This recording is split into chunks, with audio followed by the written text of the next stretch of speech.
हरिओम। सनातन podcast में आपका हार्दिक स्वागत है। आज हम जानेंगे राम रहस्य उपनिषद। हरिओम। जी हाँ, राम रहस्य उपनिषद ये एक बहुत ही गहन और कहना चाहिए महत्वपूर्ण उपनिषद है। जैसा नाम से ही पता चलता है, ये भगवान श्री राम के उस स्वरूप पर प्रकाश डालता है जो मतलब सामान्यतः हमारी नजर से परे रहता है। अच्छा, कौन सा स्वरूप? उनका वो परम गूढ़ रहस्यमय स्वरूप। ये उपनिषद हमें बताता है कि वो कैसे पर ब्रह्म है, मतलब सृष्टि का जो परम सत्य है वो, और साथ ही उनकी उपासना के जो अलग अलग तरीके हैं, आयाम हैं, उनको भी खोलता है। और सबसे खास बात यह है कि ये जो ज्ञान है, ये किसी सामान्य ऋषि ने नहीं दिया। ओह, तो फिर किसने? ये स्वयं वायुपुत्र रामदूत हनुमान जी ने सनक आदि जो परम ऋषि हैं उनको दिया था। अरे वाह, हनुमान जी द्वारा ऋषियों को, ये तो अपने आप में ही बहुत अद्भुत बात हो गई। जी बिल्कुल। तो चलिए फिर इस गहन चर्चा को शुरू करते हैं। मेरा पहला सवाल यही है कि देखिए, हमारे सनातन धर्म में इतने सारे वेद हैं, पुराण हैं, स्मृतियां हैं, अलग अलग शास्त्र हैं जी। तो उन सब के बीच में ये उपनिषद भगवान राम को कहाँ रखता है? उनका जो असली तत्व है उसे कैसे परिभाषित किया गया यहाँ? देखिए, हनुमान जी यहाँ कोई दुविधा नहीं छोड़ते। वो बहुत साफ शब्दों में कहते हैं कि जितने भी वेद हैं, पुराण हैं, स्मृतियां हैं या और भी शास्त्र हैं, हाँ। उन सब का जो निचोड़ है, जो सार है, जो उनमें छुपा हुआ सबसे बड़ा सिद्धांत है, जो परम तत्व है और जो तारक ब्रह्म है। तारक ब्रह्म मतलब? तारक ब्रह्म मतलब वो ब्रह्म जो हमें इस भव सागर से तारता है, पार लगाता है। वाह। वो स्वयं राम ही है। ओह। वही परब्रह्म है, मतलब अल्टीमेट रियलिटी। वही परम तपस्या का फल है और वही सारे ज्ञान का परम सार है। छोटे में कहें तो जो कुछ भी है उसका मूल स्रोत, उसका परम आशय वो राम ही है। राम ही परब्रह्म, परम तत्व। ये तो राम जी के स्वरूप को मतलब सर्वोच्च स्थान दे दिया गया। बिल्कुल। अब एक जिज्ञासा और होती है, क्या राम जी का ये जो परब्रह्म स्वरूप है ये एकाकी है, अकेला है, या जैसे हमारे शरीर के अंग होते हैं, क्या उनके भी कोई अंग बताए गए हैं इसमें? ये प्रश्न बहुत ही महत्वपूर्ण है और उपासना की दृष्टि से तो बहुत ही मायने रखता है। हनुमान जी बहुत विस्तार से समझाते हैं कि राम का ये परब्रह्म स्वरूप अकेला नहीं है। अच्छा। अनेकों देवता जिनकी हम अलग अलग पूजा करते हैं, वो असल में राम के ही अंग स्वरूप हैं। जैसे कौन कौन से देवता? जैसे भगवान गणेश, माँ सरस्वती, माँ दुर्गा, क्षेत्रपाल देवता, सूर्यदेव, चंद्रदेव, स्वयं भगवान नारायण, नरसिंह भगवान, वासुदेव वाराह भगवान, ये सब जितने भी प्रतिष्ठित देवता हैं, ये सब राम के ही अलग अलग अंग हैं। उनकी ही शक्तियों की अभिव्यक्तियां हैं, ऐसा समझिए। अरे, गणेश जी, दुर्गा माँ, सूर्य, नारायण, ये सब राम के ही अंग। इसका मतलब तो ये हुआ कि जब हम इन देवताओं की पूजा करते हैं तो एक तरह से हम राम जी की ही पूजा कर रहे होते हैं। हाँ, अप्रत्यक्ष रूप से बिल्कुल। ये समझ जो है, ये एकेश्वरवाद और बहुदेववाद के बीच एक बहुत सुंदर पुल बनाती है। बिल्कुल। और रामायण के जो मुख्य पात्र हैं, जैसे लक्ष्मण जी, हनुमान जी, क्या उनका भी कोई जिक्र है इस तरह से? हाँ बिल्कुल है। ये सिर्फ देवताओं तक ही सीमित नहीं है। हनुमान जी आगे साफ करते हैं कि श्री राम के जो लीला में साथी रहे, जैसे शेषनाग अवतारी लक्ष्मण जी, शत्रुघ्न जी, भरत जी, परम भक्त विभीषण जी, वानर राज सुग्रीव, युवराज अंगद, ऋक्षराज जाम्बवंत और हाँ, स्वयं हनुमान जी। स्वयं हनुमान जी भी? हाँ, स्वयं हनुमान जी भी राम के ही अंग हैं। और इतना ही नहीं, सृष्टि का जो मूल नाद है, प्रणव यानी ओम। ओम भी? हाँ, ओम भी राम का ही अंग है। अब इसका गहरा मतलब ये है कि राम की अगर संपूर्ण उपासना करनी है तो इन अंगों की उपासना भी जरूरी है। अच्छा। इनके बिना रामोपासना या तो अधूरी रह सकती है या उसमें कोई रुकावट आ सकती है। मतलब पूरी तरह से निर्विघ्न उपासना के लिए इन अंग देवताओं और अंग भक्तों का ध्यान करना आवश्यक है। इसमें प्रणव यानी ओम का जिक्र आया। एक आम जिज्ञासा रहती है लोगों में, खासकर गृहस्थ आश्रम वालों में, कि क्या हर कोई प्रणव का जप कर सकता है? इसके लिए कोई नियम है? उपनिषद इस पर बिल्कुल साफ मार्गदर्शन देता है। हनुमान जी ऋषियों को बताते हैं कि प्रणव यानी ओम के जप का अधिकार मुख्य रूप से उन्हीं साधकों को है जिन्हें राम के षडाक्षर मंत्र। षडाक्षर मंत्र कौन सा? षडाक्षर यानी 6 अक्षर वाला मंत्र राम रामाय नमः, जिन्हें इस मंत्र के जप का अधिकार है उन्हें ही प्रणव का भी अधिकार है, ऐसा कहा गया है। ओह, पर यहाँ एक बहुत महत्वपूर्ण बात है जो मन को शांति देती है। वो ये कि अगर कोई सिर्फ राम नाम का ही जप करता है हाँ, तो उसे भी वही फल मिलता है जो प्रणव जप से मिलता है। अच्छा, ये तो बड़ी राहत की बात है। जी, स्वयं भगवान राम ने विभीषण जी को ये भरोसा दिलाया है कि प्रणव उनके मंत्र का ही एक अभिन्न अंग है। इसलिए जो लोग पूरे मन से राम नाम का सहारा लेते हैं उन्हें इस बारे में कोई चिंता करने की जरूरत नहीं है। राम नाम अपने आप में पूरा है। ये तो बहुत ही गहन और आश्वस्त करने वाली बात हुई कि राम नाम स्वयं प्रणव के बराबर फल देता है। अब राम नाम जप की महिमा के बारे में, उसके महात्म्य के बारे में ये उपनिषद और क्या बताता है? इसमें एक बहुत सुंदर कहानी आती है। जब विभीषण जी भगवान राम से पूछते हैं कि कलयुग में या आम साधकों के लिए उपासना को और आसान कैसे बनाया जाए, तब भगवान राम खुद अपने नाम की महिमा बताते हैं। वो कहते हैं कि सिर्फ उनके नाम राम का प्रेम से जप करना ही सारे पापों को जला डालने के लिए काफी है। सिर्फ नाम? हाँ, सिर्फ नाम। इतना ही नहीं, उनका जो षडाक्षर मंत्र है रांग रामाय नमः, उसका जप करना या उनके द्वारा कही गई राम गीता का पाठ करना। राम गीता? हाँ, राम गीता, या फिर अगर कुछ ना बन पड़े तो बस पूरी भक्ति से उनका ध्यान करना भी वैसा ही फल देता है। पापों का नाश, ये कितना असरदार है। मतलब साधारण पापों की बात हो रही है या बड़े से बड़े पाप भी नाम जप से मिट सकते हैं? उपनिषद में इसका वर्णन तो बहुत ही प्रभावशाली है। ये साधारण पापों की बात नहीं है। कहा गया है कि अगर कोई साधक 10 करोड़ बार, सोचिए 10 करोड़, 10 करोड़, ये तो बहुत बड़ी संख्या है। हाँ, 10 करोड़ बार राम के षडाक्षर मंत्र रा रामाय नमः का जप कर लेता है तो पितृहत्या, मातृहत्या, भ्रातृहत्या, गुरु हत्या, पति हत्या जैसे भयानक पंच महापाप, पंच महापाप? जी हाँ, पंच महापाप, और इनके अलावा जितने भी बड़े या छोटे पाप सोचे जा सकते हैं वो सब नष्ट हो जाते हैं। अब कल्पना कीजिए नाम की शक्ति कितनी असीम है। अद्भुत। और सिर्फ पाप नाशी नहीं, ऐसा साधक अमर हो जाता है, उसे शाश्वत आनंद मिलता है, वो जीवन मरण के चक्कर से छूट जाता है। अद्भुत। 10 करोड़ जप से पंच महापाप तक का नाश। पर यह संख्या तो बहुत ही बड़ी है। शायद हर किसी के लिए अपने जीवन में इतना जप करना मुमकिन न हो। तो क्या उनके लिए कोई और सरल रास्ता भी बताया है? हाँ, भगवान तो अपने भक्तों पर बिना कारण ही कृपा करते हैं। उन्होंने विभीषण जी को और उनके जरिए हम सबको और भी रास्ते बताए हैं। अच्छा, क्या? जो साधक 10 करोड़ जप नहीं कर सकते वो राम गीता का पाठ कर सकते हैं। वो राम सहस्त्र नाम यानी राम जी के 1000 नामों का पाठ कर सकते हैं। हाँ, सहस्त्र नाम तो प्रचलित है। जी, वो राम के विराट विश्वरूप का ध्यान कर सकते हैं। रोज उनके 108 नामों का जप कर सकते हैं, या अगर उतना भी न हो पाए तो कम से कम 100 बार ही श्रद्धा से नाम जप लें। 100 बार? हाँ, इसके अलावा कुछ खास स्तोत्र हैं, जैसे देवर्षि नारद जी का बनाया स्तवराज का पाठ, या स्वयं हनुमान जी का बनाया मंत्रराज स्तवम का पाठ, या फिर माँ सीता के सीता स्तव का पाठ भी बहुत कल्याणकारी है। और भगवान राम का ये भरोसा है कि अगर कोई इन सब में से कुछ भी ना कर पाए और सिर्फ रोज सच्ची श्रद्धा और प्रेम से उनका नाम याद ही कर ले, बस नाम याद कर ले। हाँ, बस श्रद्धा से नाम ले ले, तो वो भी बिना किसी शक के उन्हें पा लेता है। रास्ते अनेक है, बस जरूरत है निष्ठा और श्रद्धा की। ये जानकर तो सच में बहुत संतोष और उम्मीद मिलती है कि हर स्तर के, हर क्षमता के साधक के लिए भगवान को पाने का दरवाजा खुला है। बिल्कुल। चलिए अब उपासना के जो खास मंत्र हैं उन पर आते हैं।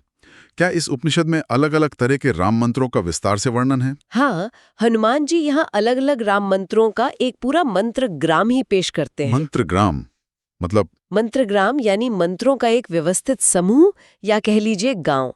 इसकी शुरुआत होती है सबसे सरल और शक्तिशाली एकाक्षर बीज मंत्र रा से। रा? हाँ, रा।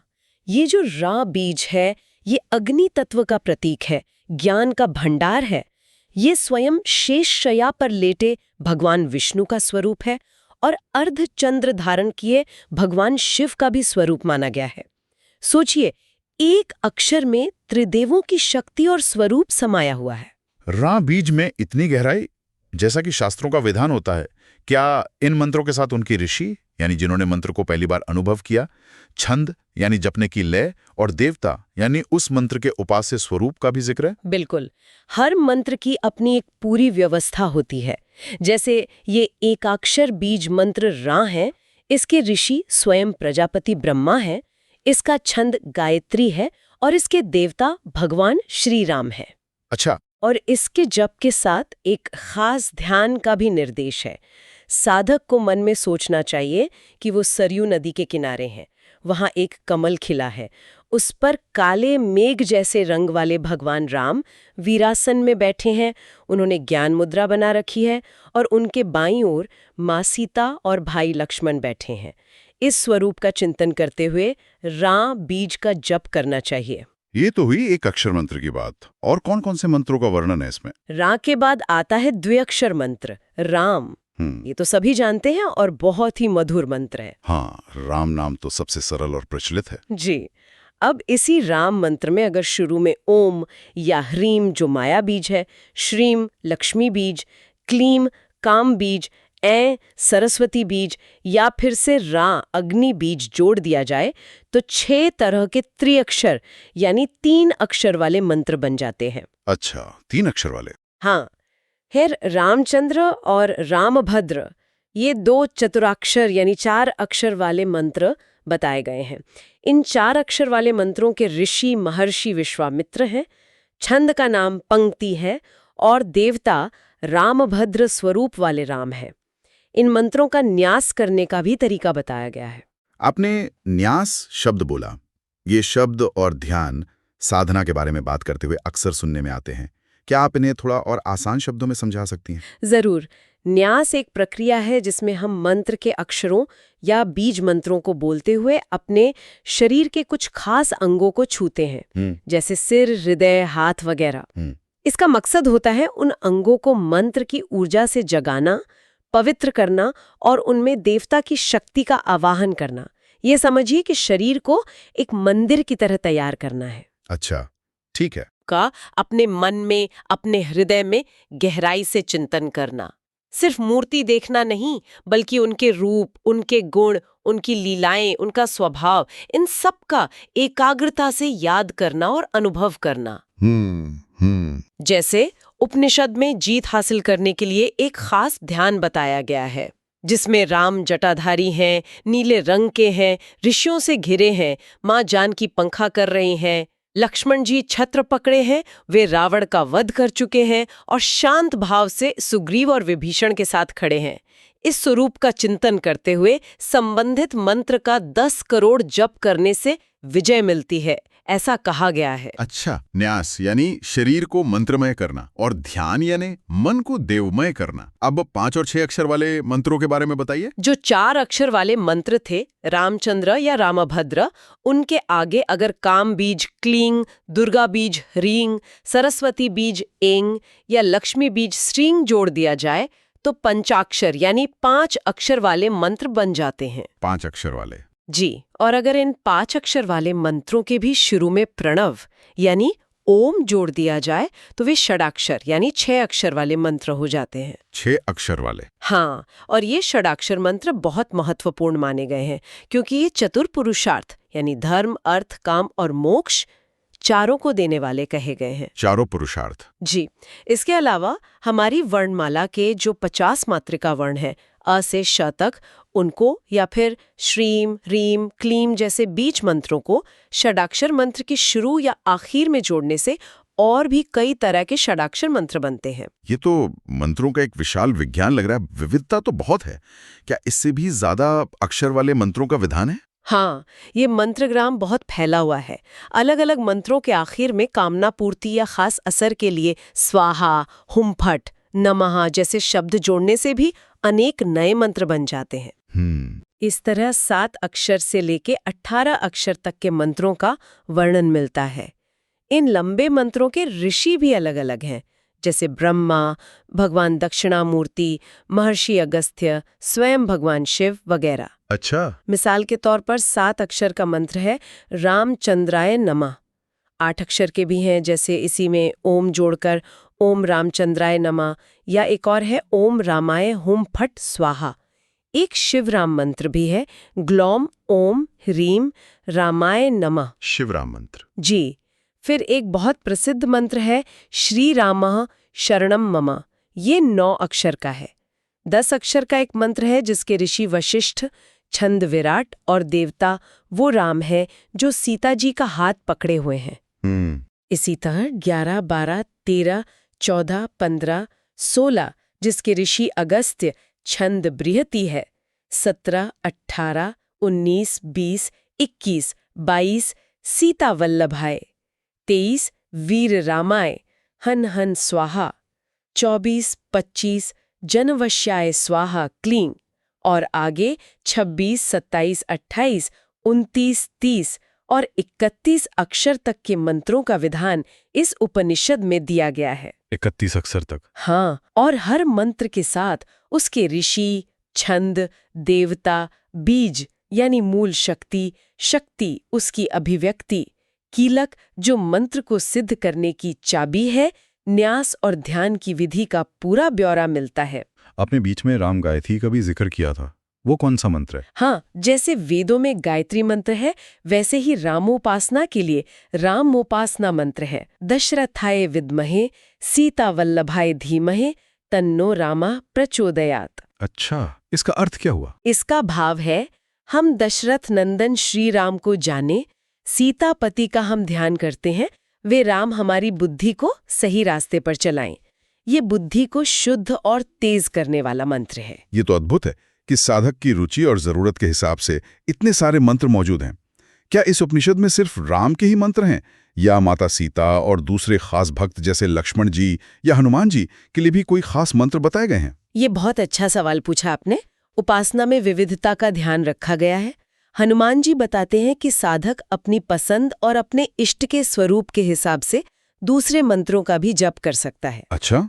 इसमें माँ सीता का षडाक्षर मंत्र श्रियम सीता स्वाहा बताया गया है, जिसके ऋषि स्वयं राजा जनक है, छंद गायत्री है और देवता करुणामयी माँ सीता है। जनक जी ऋषि? जी।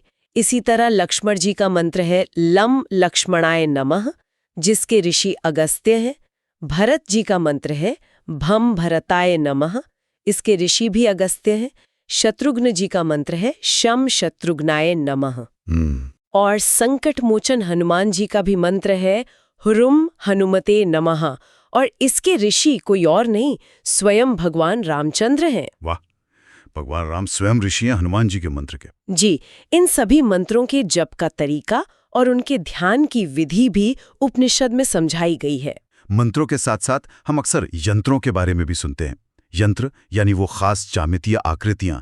क्या इस उपनिषद में राम यंत्र की उपासना का भी कोई वर्णन है? हाँ, बिल्कुल। मंत्र अगर देवता का ध्वनि रूप है तो यंत्र समझिए उनका रेखा रूप या ज्यामितीय रूप है। हनुमान जी यहाँ 2 तरह के मुख्य राम यंत्रों का वर्णन करते हैं। पहला यंत्र षटकोण प्रधान होता है। षटकोण यंत्र मतलब जिसमें 6 कोनों वाला सितारा होता है? हाँ, वही हेक्साग्राम, वो मुख्य होता है। कृपा करके इसकी बनावट और इसके पीछे जो प्रतीक हैं उन्हें थोड़ा समझाइए। ये यंत्र बड़ा ही गूढ़ है।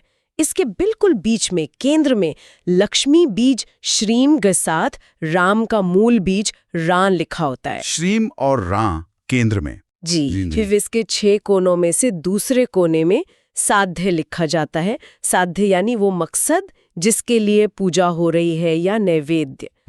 और छठे कोने में साधक लिखा जाता है, यानी खुद उपासक या उसकी भक्ति। अच्छा। इनके आसपास जीव, प्राण और शक्ति के प्रतीक बीज अक्षर लिखे होते हैं। और इन सबको बाहर से घेरे हुए होता है महामंत्र ओम। यंत्र बनाते समय षटकोण के कोनों पर, जैसे दक्षिण पूर्व उत्तर पूर्व दिशाओं में, पके हुए चावल रखने का विधान है। फिर हृदय के 6 अंग मंत्रों रा, री, रू, रे, रौ, रह और अस्त्र मंत्रों का पाठ होता है। ठीक है। कोनों के पीछे राम और माया यानी शक्ति के बीज होते हैं। कोनों पर वाराह भगवान का बीज हूं होता है, उसके ऊपर कामदेव का बीज रां होता है और उसे घेरे हुए होता है सरस्वती का वाक बीज क्लीम। ये यंत्र का एक भीतरी जटिल विन्यास है। यंत्रों में अक्सर कमल की पंखुड़ियों का भी चित्र होता है। क्या इस राम यंत्र में भी ऐसा कुछ है? हाँ, कमलदल तो यंत्रों का जरूरी हिस्सा है।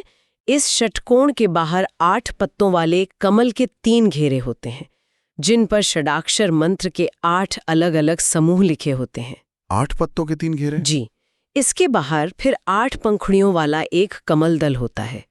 इन 8 पंखुड़ियों पर भगवान नारायण का अष्टाक्षर मंत्र ओम नमो नारायणाय लिखा होता है और हर पंखुड़ी के सिरे पर श्रीम बीज होता है। नारायण मंत्र? हाँ, इसके बाद फिर 12 पंखुड़ियों वाला कमल होता है। इन पर भगवान वासुदेव का द्वादशाक्षर मंत्र ओम नमो भगवते वासुदेवाय लिखा होता है और उनके आगे राम जी का द्वादशाक्षर मंत्र ओम नमो भगवते रामचंद्राय हुम फट के साथ लिखा होता है। हर पंखुड़ी के आगे माया बीज क्लीन होता है। 12 पंखुड़ियां, वासुदेव और राम मंत्र? बिल्कुल।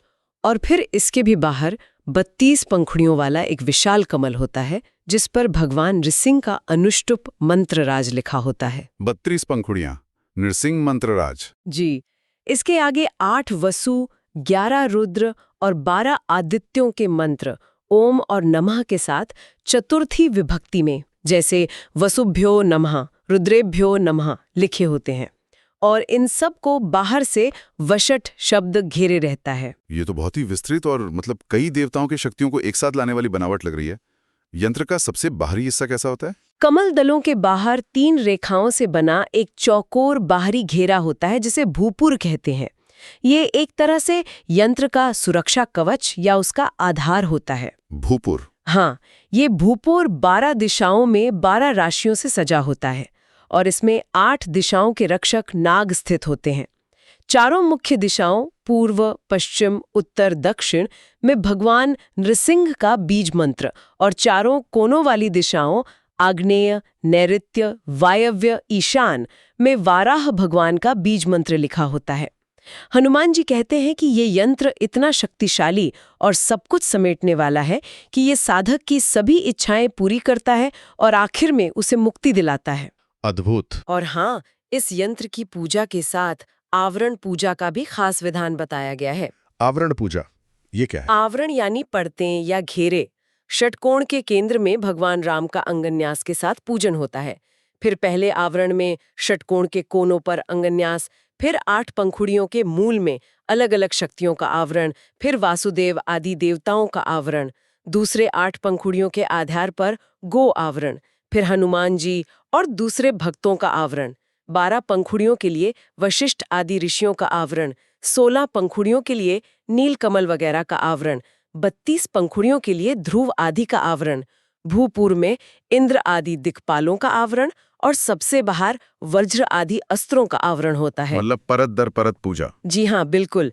परत दर परत पूजा करते हुए केंद्र में बैठे भगवान राम तक पहुंचा जाता है, फिर शांत होकर जप किया जाता है। आपने कहा था कि 2 तरह के यंत्र हैं। दूसरा यंत्र किन मंत्रों के लिए है और उसकी बनावट में क्या फर्क है? दूसरा यंत्र खास तौर पर 10 अक्षर से लेके 32 अक्षर तक के जो लंबे राम मंत्र हैं, उनकी साधना के लिए बताया गया है। ये भी मूल रूप में षटकोण ही है। अच्छा, ये भी षटकोण है। जी, इसके केंद्र में साधक के इष्ट देवता यानी राम का नाम लिखा होता है, जो काम बीज क्लीन से घिरा होता है। 6 कोनों पर षडंग न्यास, हृदय, शिर, शिखा वगैरह अंगों का न्यास किया जाता है। यंत्र के मुख पर श्रीम और ह्रीम बीज होते हैं और कोनों में क्रोध बीज। फिर इसके बाहर 8 पंखुड़ियां होती हैं, जिन पर 6 के गुणकों में अक्षरमाला यानी वर्णमाला के अक्षर लिखे होते हैं। अक्षरमाला? हाँ, इसके बाहर 8 भालों स्पीयर से युक्त भूपुर होता है, जिसकी सभी दिशाओं में नृसिंह और वराह बीज होते हैं। इसे महायंत्र कहा गया है। महायंत्र? जी, इसकी पीठ को भगवान विष्णु की पूजा का आधार शक्ति माना गया है। इसमें केंद्र में राम, उनकी बाईं ओर सीता और सामने धनुष बाण धारण किए स्वरूप का ध्यान किया जाता है। इसमें भी आवरण पूजा का विधान है, जिसमें 8 पंखुड़ियों के आधार पर हनुमान जी के 2 आवरण, तीसरा गो आवरण, चौथा इंद्र आवरण और 5वां वज्र आवरण होता है। इस महायंत्र की भक्ति से पूजा करके 10 या उससे ज्यादा अक्षर वाले राम मंत्रों का जप करना चाहिए। ये मंत्र और यंत्र तो बहुत ही शक्तिशाली लग रहे हैं। अब इनकी साधना की सही विधि क्या है? अगर कोई साधक इन मंत्रों का जप या यंत्रों की पूजा करना चाहे तो उसे कैसा आचरण करना चाहिए? जप के क्या नियम है? हाँ, साधना की सफलता के लिए विधि और आचरण का पालन तो बहुत जरूरी है। हनुमान जी साधक के लिए एक पूरी जीवनचर्या और नियमावली बताते हैं। क्या है वो नियम? साधक को दिन में 3 बार नहाकर शारीरिक शुद्धि रखनी चाहिए। भोजन बहुत सात्विक होना चाहिए, जैसे दूध, कंदमूल, हल या भगवान को चढ़ाया गया नैवेद्य ही खाएं। अच्छा। अपने वर्णाश्रम यानी ब्रह्मचर्य, गृहस्थ, वानप्रस्थ या सन्यास के हिसाब से जो उसके कर्तव्य हैं उनका पूरी निष्ठा से पालन करे। और सबसे जरूरी बात, मन के जो विकार हैं उन पर काबू रखें। मन के विकार मतलब?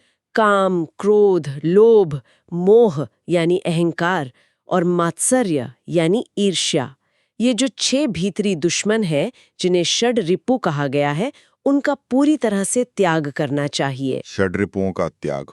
और आचरण के स्तर पर किन बातों पर खास जोर दिया गया है? साधक को बाहरी और भीतरी दोनों तरह की पवित्रता का सख्ती से पालन करना चाहिए। उसकी बोली में वैराग्य झलके, मतलब वो फालतू की दुनियादारी की बातें ना करे, निंदा चुगली से दूर रहे। उसके काम भी वैराग्य वाले हों, यानी फल की इच्छा के बिना सिर्फ कर्तव्य समझकर किए जाए। सभी स्त्रियों के प्रति माँ जैसा सम्मान का भाव रखें। ब्रह्मचर्य का, चाहे वो शारीरिक हो या मानसिक, पूरी निष्ठा से पालन करें। ब्रह्मचर्य पालन। जी। जमीन पर सोएं, मतलब आराम तलबी छोड़े। मन में किसी भी तरह की दुनियावी इच्छा या फल की इच्छा न रखें। अपने गुरु के प्रति अटूट श्रद्धा और भक्ति रखें। और जो रोज के काम है, जैसे नहाना, संध्या करना, पूजा, जप, ध्यान, अगर हो सके तो हवन, इन सब का पूरी निष्ठा और श्रद्धा के साथ रोज पालन करें। ये तो सच में साधना के लिए एक समर्पित और अनुशासित जीवन जीने का आह्वान है। जप करने की जगह और तरीके के बारे में क्या निर्देश है? सबसे पहले तो गुरु के मार्गदर्शन में ही साधना शुरू करनी चाहिए। गुरु जैसा बताएं, भगवान राम के स्वरूप पर अपने मन को पूरी तरह से टिकाकर ध्यान करना चाहिए। जी। साधना शुरू करने से पहले सूर्य, चंद्र, गुरु, जलते हुए दीपक, गौमाता और ब्राह्मणों का आवाहन और पूजन करना चाहिए ताकि उनका आशीर्वाद मिले। अच्छा। जप के लिए आसन का भी महत्व है। व्याघ्र चर्म यानी बाघ की खाल को सबसे अच्छा आसन माना गया है। अगर वो ना मिले तो कुश या ऊन का आसन भी इस्तेमाल कर सकते हैं। आसन जैसे स्वस्तिक आसन, पद्मासन वगैरह को बीच बीच में बदलते रहना चाहिए ताकि शरीर अकड़े नहीं और लंबे समय तक बैठा जा सके। और जगह? जगह का भी महत्व है। तुलसी, पारिजात, बिल्व जैसे पवित्र पेड़ों के नीचे या किसी शांत पवित्र जगह जैसे नदी किनारे या मंदिर में बैठकर जप करना खास फल देता है। जप गिनने के लिए तुलसी या रुद्राक्ष की माला का इस्तेमाल करना सबसे अच्छा बताया गया है। जप की संख्या और उससे जुड़े दूसरे काम जैसे तर्पण या भोग वगैरह के बारे में क्या विधान है? उपनिषद में एक अनुष्ठान के तौर पर 1 लाख जप का विधान बताया गया है, जिसे साधक महाविष्णु या श्री राम की मूर्ति के सामने बैठकर करे। माला से गिनती मन ही मन करनी चाहिए, दिखावा नहीं। जप की कुल संख्या के हर 10वें हिस्से यानी 10,000 जप के पूरा होने पर तर्पण करना चाहिए। तर्पण यानी जल वगैरह से देवताओं, ऋषियों और पितरों को तृप्त करने की क्रिया। अच्छा, हर 10,000 पर तर्पण? जी। साथ ही हर 10वें हिस्से के जप के बाद खीर का भोग भगवान को चढ़ाना चाहिए, उस पर गाय का शुद्ध घी डालना चाहिए और अगले 10वें हिस्से का जप शुरू करने से पहले उस भोग के बचे हुए प्रसाद को खुद ग्रहण करना चाहिए।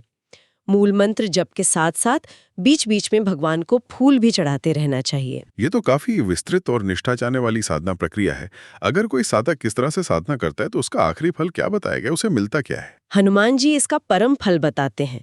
वो कहते हैं कि जो साधक इस विधि से पूरी निष्ठा से साधना करता है वो जीवन मुक्त हो जाता है। जीवन मुक्त मतलब जीते जी मुक्ति? हाँ, जीते जी ही वो संसार के बंधनों से, सुख दुख से, जन्म मरण के चक्कर से मुक्त हो जाता है।